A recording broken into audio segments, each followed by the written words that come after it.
El Señor vino a establecer el reino de los cielos. Suscríbase a Loredo Nelson, dele me gusta y no olvide darle clic a la campanita para recibir todas las actualizaciones.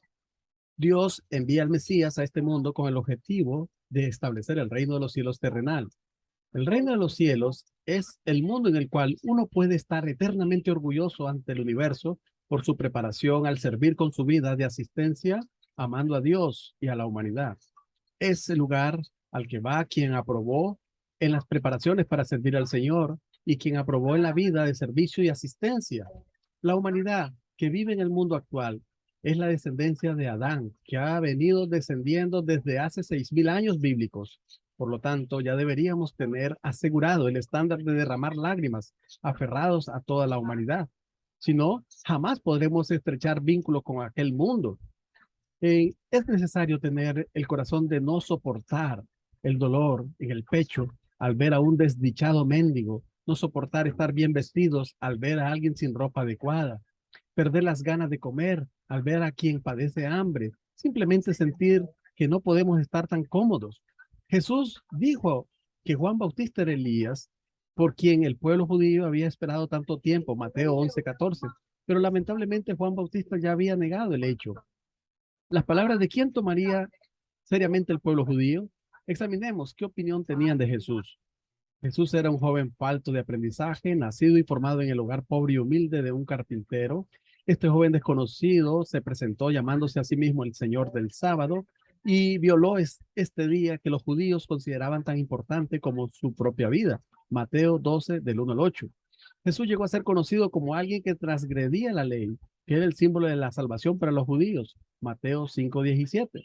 Jesús fue acusado por los líderes judíos y tuvo que reunir a sus discípulos de entre pescadores. Se hizo amigo de cobradores de impuestos, prostitutas y pecadores, comiendo y bebiendo junto con ellos. Mateo 11:19. Es más, Jesús afirmaba que los cobradores de impuestos y las prostitutas entrarían en el reino de los cielos antes que los líderes judíos. Mateo 21:31. En una ocasión, una mujer llorando empezó a verter sus lágrimas en los pies de Jesús, secándolos con sus cabellos, besándolos y ungiéndolos con un frasco de perfume precioso. Lucas 7, del 37 al 38. Si tal conducta es difícil de aceptar en la sociedad actual, cuanto más inaceptable sería dentro de la estricta ética de la sociedad judía, en la cual apedreaban a una mujer adúltera hasta la muerte, sin que ella pueda defenderse. Sin embargo, Jesús no solo la aceptó, sino que reprendió a sus discípulos que la habían criticado e incluso la alabó. Lucas 7, 44, 50, Mateo 26, del 7 al 13. Además, Jesús se puso al mismo nivel que Dios, Juan 14, 9, y enfatizó que la gente debería amarle más que a sus padres, hermanos, esposo o esposa o hijos, Mateo 10:37, Lucas 14:36, afirmando que nadie podría entrar al reino de los cielos si no era a través de él, Juan 14:6. Por ser esta la imagen de Jesús, los líderes judíos lo ridiculizaron y lo acusaron de ser Beelzebul, el príncipe de los demonios, Mateo 12:24. Al observar todas estas circunstancias en su totalidad, podemos deducir que Jesús no era una persona fiable para los judíos de aquellos días. Ahora examinemos qué opinión tenían de Juan el Bautista. Nació como hijo del sacerdote Zacarías en una distinguida familia, Lucas 1:13. Su padre, quemando incienso en el santo, vio al ángel del Señor que le anunció que su esposa concebiría un hijo. Por no creer en las palabras del ángel, Zacarías se quedó mudo y no recuperó el habla hasta que después del nacimiento del niño.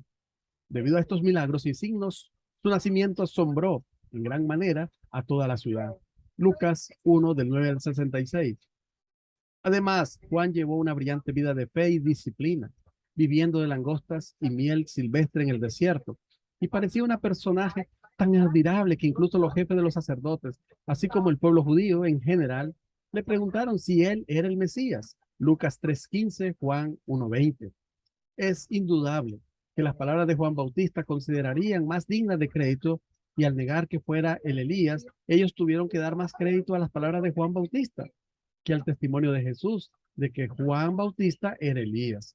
Entonces, al creer los judíos las palabras de Juan, el testimonio de Jesús acabó siendo una especie de falso testimonio, solo para afirmar que era el Mesías. Por eso fue automáticamente acusado de blasfemia, Mateo 26:65.